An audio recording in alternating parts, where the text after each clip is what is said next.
In this tutorial, we'll be taking a look at the critical event feed. Click on the event feed icon, which is located on the top toolbar. The event feed runs in its own window, so you can leave the event feed to run in the background while you open other applications. The critical event feed either displays critical events for the last 12 hours or the first 100 critical events. To view further detail, click on the event. Where the event triggered is displayed on the map, with details such as event date, event value, registration number, vehicle description, driver name, latitude, longitude, velocity, and altitude. The action field provides the ability to confirm that the event has been viewed and taken note of.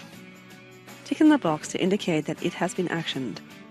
Click on the cross to close the window. And if we look back at the event feed, you will note that next to the event it now reads actioned. And this brings us to the end of this tutorial.